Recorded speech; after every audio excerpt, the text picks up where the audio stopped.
할렐루야. 우리 함께 사도신경으로 신앙 고백 드리며 주님 앞으로 나아갑니다.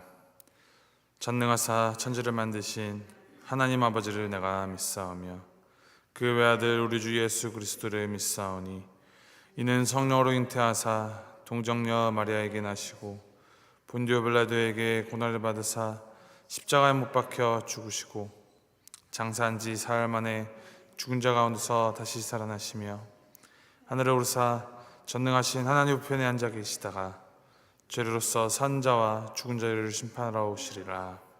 성령을 믿사오며 거룩한 공회와 성도가 서로 교통하는 것과 죄를 사하여 주신 것과 몸이 다시 사는 것과 영원히 사는 것을 믿사옵나이다. 아멘. 찬송가 259장 함께 찬양하겠습니다. 259장 예수 십자가에 흘린 피로써 함께 찬양하시겠습니다.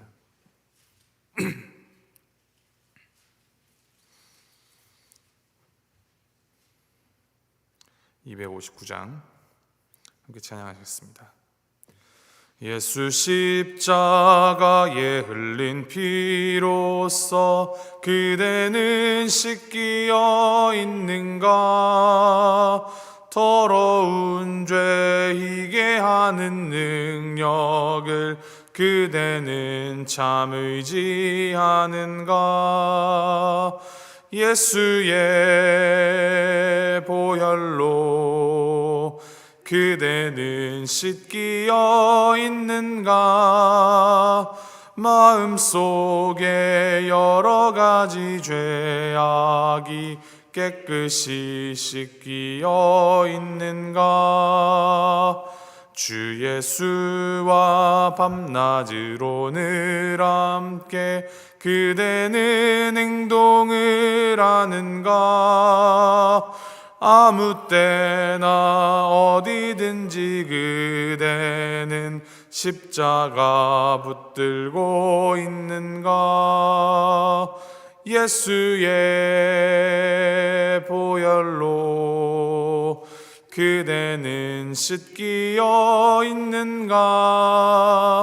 마음속에 여러 가지 죄악이 깨끗이 씻기어 있는가? 주님 예수 다시 올 때 그대는 영접할 예복이 있는가? 그대 몸은 거룩한 곳 성전에 들어갈 준비가 됐는가? 예수의 보혈로 그대는 씻기어 있는가? 마음속에 여러 가지 죄악이 깨끗이 씻기어 있는가? 모든 죄에 더러워진 예복을 주 앞에 지금 다 벗어서 샘물같이 솟아나는 보혈로 눈보다 더 희게 씻으라. 예수의 보혈로 그대는 씻기어 있는가? 마음속에 여러 가지 죄악이 깨끗이 씻기어 있는가? 아멘. 하나님께서 주신 오늘 말씀 데살로니가 후서 2장 1절부터 12절까지 말씀입니다. 데살로니가 후서 2장 1절부터 12절까지 말씀 한 절씩 교독하시겠습니다.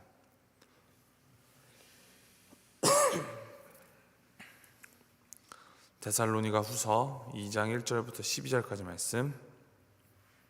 1절 말씀 제가 먼저 읽습니다. 형제들아, 우리가 너희에게 구하는 것은 우리 주 예수 그리스도의 강림하심과 우리가 그 앞에 모임에 관하여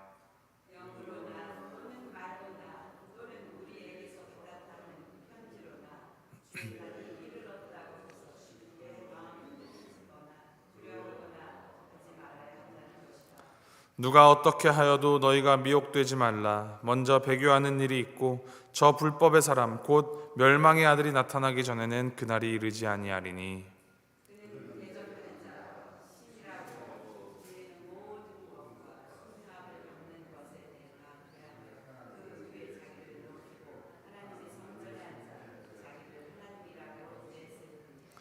내가 너희와 함께 있을 때 이 일을 너희에게 말한 것을 기억하지 못하느냐.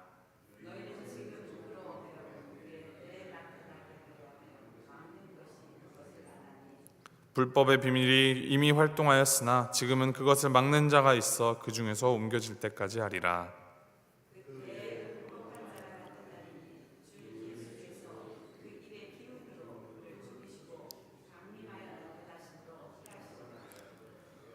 악한 자의 나타남은 사탄의 활동을 따라 모든 능력과 표적과 거짓 기적과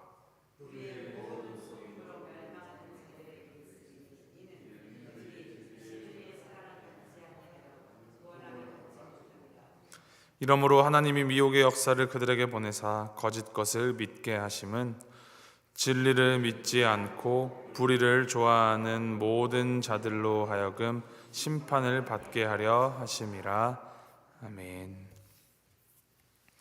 오늘 본문 말씀은 예수님의 재림에 관한 바른 개념을 정립하도록 하는 말씀입니다. 주님의 재림이 있기 전 나타날 징조와 현상에 대하여서 분별력과 바른 이해를 가지기를 권면하고 있습니다. 이 사람들은 종말의 때가 언제 올지에 대해 많은 관심을 가졌습니다. 또 예수님께서도 공생애 중에 마지막 때에 대하여서 많이 가르쳐 주셨습니다. 그런데 이제 예수님께서 부활하여 승천하신 후에 이 초대 그리스도인들에게 있어서 주님의 이 재림은 더 큰 관심거리였습니다. 더구나 심한 박해와 고난을 받을 때가 많았기 때문에 이 주님의 재림을 더욱 간절히 기다리는 성도들이 많았습니다. 데살로니가 성도들도 마찬가지였습니다. 이러한 상황에서 어떤 사람들은 이 주님의 재림하신, 이 강림하신 주의 날이 이미 왔다라고 말하기도 하였습니다. 그리고 이러한 말이 바울의 일행들로부터 들었다고 하면서 다른 이들을 미혹하게 하는 일이 일어났습니다. 그래서 그러한 말에 마음이 흔들리거나 두려워하지 말라고 바울이 당부하고 있는 것입니다. 3절 말씀에 바울이 말합니다. 누가 어떻게 하여도 너희가 미혹되지 말라. 먼저 배교하는 일이 있고 저 불법의 사람 곧 멸망의 아들이 나타나기 전에는 그날이 이르지 아니하리니. 이 사도 바울은 오늘의 이 본문을 통하여서 주님의 이 재림에 관한 온갖 미혹하는 말들에 흔들리지 않도록 하기 위해 다시 한번 가르침을 줍니다. 이 3절 하반절부터 12절까지의 내용은 주님께서 재림하시기 전에 일어날 일에 관한 예언입니다. 먼저는 이 배교하는 일이 일어납니다. 배교는 기독교를 배반하는 일이죠. 하나님을 따랐던 사람이 하나님을 떠나 하나님을 거역하는 일들이 일어날 것이라 합니다. 이어서 불법의 사람을 가리킵니다. 이 불법의 사람이 누구인지 바울은 이어서 멸망의 아들이라고 설명을 덧붙이고는 4절에 이에 대하여 더 상세히 설명합니다. 4절 말씀입니다. 그는 대적하는 자라 신이라고 불리는 모든 것과 숭배함을 받는 것에 대항하여 그 위에 자기를 높이고 하나님의 성전에 앉아 자기를 하나님이라고 내세우느니라. 이 불법의 사람, 멸망의 아들은 하나님을 대적하는 자입니다. 그는 자기를 높인다고 하는데 이 앞에 덧붙인 설명은 신이라고 불리는 모든 것과 이 숭배함을 받는 것에 대항할 정도로 자기보다 더 높은 것을 용납하지 않는 아주 교만한 자다라는 말입니다. 자신을 이 정도로 생각하는 사람은 누구이겠습니까? 자기를 하나님이라고 생각하는 자입니다. 그래서 바울은 그를 가리켜 하나님의 성전에 앉아 자기를 하나님이라고 내세운다라고 말합니다. 구약시대처럼 이 하나님 성전 중심의 신앙 갖지 않았던 초대교회 시절, 바울이 말하는 이 하나님의 성전은 교회를 의미합니다. 교회에서 자기를 하나님이라고 내세우는 사람은 교회의 머리이신 그리스도를 대적하는 적그리스도라는 것이죠.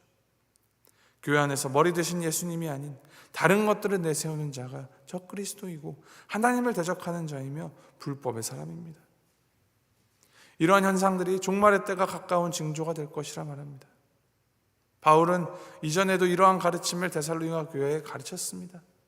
하지만 알고도 당할 수 있고 알던 것도 잊을 수 있기 때문에 다시 한번 상기시킵니다. 그리고 바울은 이미 불법의 비밀이 활동하고 있으며 호시탐탐 기회를 엿보고 있으나 이를 막는 자가 있다 설명합니다. 하나님의 때가 될 때까지, 세상 끝까지 복음이 증가될 때까지 하나님께서 이를 막으십니다. 하나님의 때가 되면 적그리스도가 세상에 드러날 것이며 주 예수 그리스도께서는 그 불법한 자를 그 입의 기운으로 다 죽이시고 멸망시키실 것입니다. 이 모든 불의와 속임은 사탄의 활동으로 나타나게 되는데 능력도 나타나고 표적도 나타나고 거짓 기적들도 나타나게 된다 합니다. 그러니 이 능력이나 표적이나 기적이 나타난다고 하여서 미혹되어서는 안 됩니다. 사탄도 그러한 능력과 거짓 기적들을 충분히 행할 수 있기 때문입니다. 이 9절에 기록된 이 악한 자, 사탄으로부터 힘을 받아 행하는 능력, 표적, 거짓 기적, 불의의 모든 속임, 이 네 가지 중에 앞에 세 가지 능력, 표적, 기적이라는 이 원어는 예수님께서 이 땅에서 행하실 때 복음서 기자가 기록한 단어와 동일한 단어입니다. 그러니까 이 불법의 사람, 적그리스도는 마치 자신이 재림 예수인 척하는 사람임을 알 수 있습니다. 네 가지 중 마지막 불의의 모든 속임은 이 다른 공동 번역 성경에서는 이것을 온갖 악랄한 속임수라고 번역을 해야 합니다. 이처럼 이 사탄의 하수인 불법의 사람은 예수님께서 이 땅에서 행하신 일들을 거짓 행하면서 사람들을 미혹할 것이라는 것입니다. 그래서 우리는 이 능력이나 기적이나 표적이 아니라 이 예수 그리스도의 참된 복음에 집중해야 합니다. 복음의 진리가 아닌 능력이나 기적에 미혹되면 사탄의 속임수에 넘어가기가 쉽습니다.